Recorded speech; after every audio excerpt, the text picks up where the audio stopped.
भारत के सभी राज्यों की खबर SNS न्यूज चैनल पर, खबर जो आपको रखे सबसे आगे।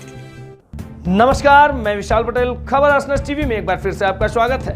आइए रुक करते हैं महाराष्ट्र की बड़ी खबरों की ओर और दिखाते हैं भंडारा जिले से सीमा हरड़े की यह खास रिपोर्ट। नमस्कार, मैं सीमा हरड़े, खबर SNS टीवी से। आज हम आए भंडारा जिले के तिरली गांव में, जो पवनी तहसील में आता है। यहाँ पर स्थिति आप देख सकते हैं। यहाँ पर ये जो खेती की तरफ जाता है, ये रास्ता है। आप देखिए इस रास्ते की कंडीशन, जहाँ पे सरकार बोलती है कि गांव का विकास होगा तो हमारे देश का विकास होगा। क्या ये विकास है? इस तरीके से विकास होगा? ये खेती की तरफ ये रास्ता जाता है, जहाँ से पैदल चलने में दिक्कत होती है। अगर ट्रक ट्रैक्टर भी जाएगा तो यहाँ पे फंस जाता है। इस तरीके से ये यहाँ पे महिलाएं भी है। महिलाएं की राय क्या है वो पूछते।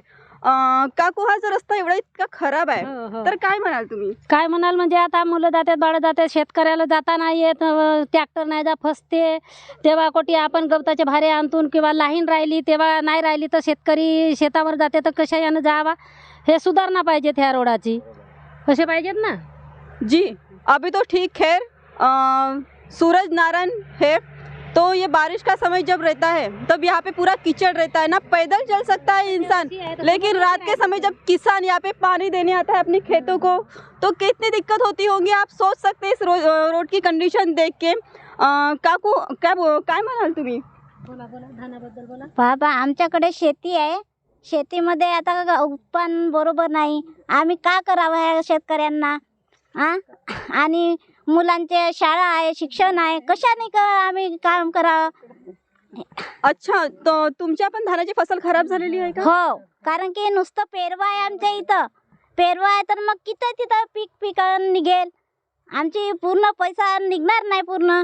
नेहमी तोच राहते नेहमी। तर तुमच्या पण धानाची फसल आहे का? हो म्हणा बाबा, हो, आमची धानाची फसल आहे। हो, मग तो कर्ज कसा फेडणार?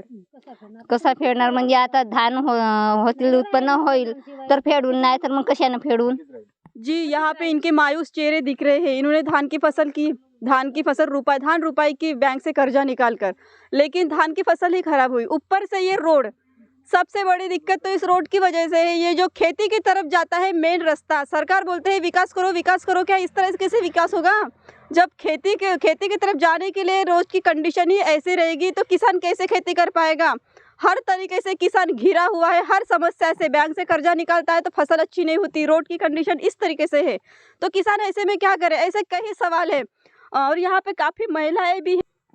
इस गांव के मुखिया है सरपंच, उनसे जानते हैं इस रोड की हालत के बारे में। जी, क्या बताएंगे आप? जिस रोड पे अभी खड़े हो, नरेगा के माध्यम से बना है, लोगों को काम मिले और सड़कें बने, लेकिन ये मेरे ख्याल से ये 10 साल पहले ये रोड बना है और 10 साल से हमने कई निवेदन भेजे कि रोड पे मुरू में गिट्टी होनी चाहिए तब ये रोड चलेगा। अब किसान लोग रात में जाते हैं तो आप देख सकते हैं पोजीशन कि ये कैसी हालत है। अगर ये दिन में ऐसी हालत है कि बारिश में इसकी पोजीशन क्या होगी। हम गवर्नमेंट को निवेदन भेजते हैं कि इसमें गिट्टी मुरूम डलवाओ, अच्छे रास्ते बनाओ, लेकिन कोई सुनने वाला नहीं। हर गवर्नमेंट आती है, नाम बदलती है, पीएम किसान योजना आती है, ये आती है, ये अभी मातोश्री के नाम से चल रहे हैं, उसके पहले दिन कुछ अलग नाम था, नाम बदलते जा रहे हैं। लेकिन मेरे गांव में आज के कंडीशन में 6 किलोमीटर के ये पांदन है, मेरे ख्याल से आधा किलोमीटर भी इसके ऊपर भी पत्थर और मुरुम नहीं हुआ है। तो ऐसे अभी 10 साल 15 साल से ऐसी पोजीशन रहेगी तो मेरे ख्याल से किसान लोग कैसे खेती कर पाएंगे? आज ये पोजीशन है, अगर कल इससे भी बेहतर पोजीशन है, चलना मुश्किल हो गया और ट्रैक्टर लेके जाना है, बैल लेके जाना है, तो किसान लोग कैसे करेंगे? लेकिन गवर्नमेंट की तरफ से तो रोड के लिए फंड आता है। जो ग्रामीण इलाके के लिए जितना फंड आना चाहिए वो नहीं आता। अब 15 साल में मेरे ख्याल से अभी आधा किलोमीटर का कुछ फंड आया है, लेकिन वो भी अभी तक 1 साल से काम चालू नहीं हुआ। अगर आधा किलोमीटर 1 साल में आता है तो ये 6-7 किलोमीटर के एक गांव के पांदन बनने में कितने साल लगेंगे और 10 साल में रोड की क्या पोजीशन हो जाएंगी? तो आप इस गांव के सरपंच हो, कभी आप इस रोड के लिए बोले नहीं हो? इस रोड के बारे में कई पत्र व्यवहार किया हो, कई ठहराव भी भेजा हो कि रोड ये किसान के रोड अच्छे बननी चाहिए, लेकिन किसान के जो जितने भी रोड है ये आज के कंडीशन में आप देख रहे कि उसकी हालत क्या है। अभी बड़े बड़े सड़कें बन रहे हैं, नागपुर में मेट्रो बन रहे हैं, ऊपर से मेट्रो चल रही है, लेकिन मैं शासन से मेरा निवेदन है कि आप किसान लोगों की समस्या देख के, किसान भी अपना एक मोटरसाइकिल या साइकिल लेके खेत पे जा सके। किसान की जो औरत है यानी जो परिवार है वो भी खेत पे जाके अच्छे यानी पैदल जा सके। ऐसे कंडीशन में रोड बननी चाहिए, तब चल के कोई किसान आगे बढ़ेगा। अच्छा सरपंच साहब, ये अभी दुबकाला है, ठंडी है, रोड सूख गया है, बरसात के वक्त ये रोड कैसा रहता है? और इस रोड पे जैसे सांप बिच्छू इस प्रकार के कुछ डर भी है क्या? अब देखो बारिश चल के अब 2 मिनट खत्म हो गए। अब नवंबर का महीना चालू है, अक्टूबर का।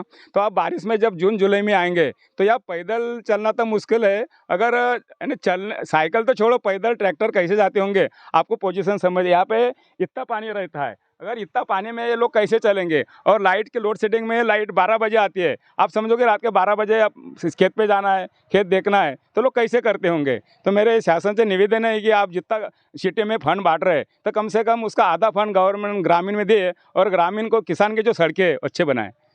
बात की है। हमने अभी तक हमारा जो प्राइमरी स्टेज रहता है पंचायत समिति, और पंचायत समिति कई बार आता है कि आप ठहराव भेजो। मैंने खुद अपने हाथ से इसके 5 बार ठहराव भेजा हो, लेकिन अभी तक कोई प्रोग्रेस नहीं हुई। जब हम किसी अधिकारी से बात करते, अब जैसे गन्ने के कुछ पूर्ति वगैरह कारखाने के मैनेजर लोग आए थे, हमको ही बोले हम अगर गन्ना लगाते, अगर ये ऐसे रोड रहेंगे तो गन्ना कैसे निकालेंगे? अभी किसी खेत के धान निकालना है तो आप देखो, ये ऐसे पांदर में ट्रैक्टर में अगर 10-15 बोरे भरते तो किसान मार्केट में अनाज कैसा लेके जाएगा? तो उसको वेट करना पड़ता है। फिर वेट करने के बाद उसको जब पैसे, दिवाली सामने, दिवाली में उसको पेमेंट नहीं मिलेगा धान का, तो कैसा अपना करेगा दिवाली? तो मेरे शासन से निवेदन है कि इसमें ध्यान दे और मुझे ग्रामीण इलाका में जो भी सुविधा है उसके ध्यान दे, और ग्रामीण जो किसान है उसके ऊपर तो ज़्यादा ध्यान दे, क्योंकि किसान अपने खेत में आराम से जा सके। 10 से 15 साल हो गए इस रोड की कंडीशन जैसे कि वैसी है। कई बार कई जगह इन्होंने प्रस्ताव मंजूर दिया भी है, लेकिन अभी तक इसका कुछ रिजल्ट नहीं मिला है।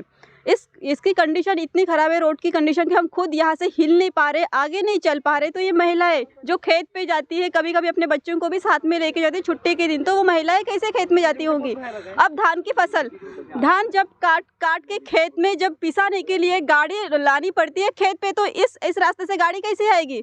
तो किसान की फसल खेती में ही रह जाएगी, वहीं पे रह जाएगी। तो फसल कैसे लेके जाएंगे पिसवाने के लिए? अगर फसल पिसवाने के लिए नहीं लेके जाएंगे तो ये, जैसे दिवाली का त्यौहार आगे आ रहा है, हर किसी को लगता है कि बोनस मिलेगा, पैसे मिलेंगे, तो दिवाली त्यौहार अच्छे से मनाए। कि इनकी इच्छा नहीं है? इनके भी बच्चे हैं घर में, इन्होंने भी कुछ उम्मीदें पाली होंगी। ऐसे में क्या करेंगे? सिर्फ निराशा ही हाथ में आ रही है ना। तो मेरी सरकार से दरख्वास्त है कि रोड का काम जल्द से जल्द करके दे। जो खेती के लिए नुकसान हो रहा है, इस रोड का काम जल्द से जल्द करके दे, ताकि किसानों को उनकी फसल पिसवाने के लिए गाड़ी यहाँ तक ला सके। जो महिलाएं खेती पे जाती उनको तकलीफ ना हो सके। और भी कुछ समस्या है इस गांव की, काफ़ी समस्या है, वो भी सरकार ने ध्यान देनी चाहिए, क्योंकि यही जनता आपको चुन के देती है। SNS न्यूज़ चैनल से मैं सीमा सैयद जाहिर हुसैन के साथ तिरली।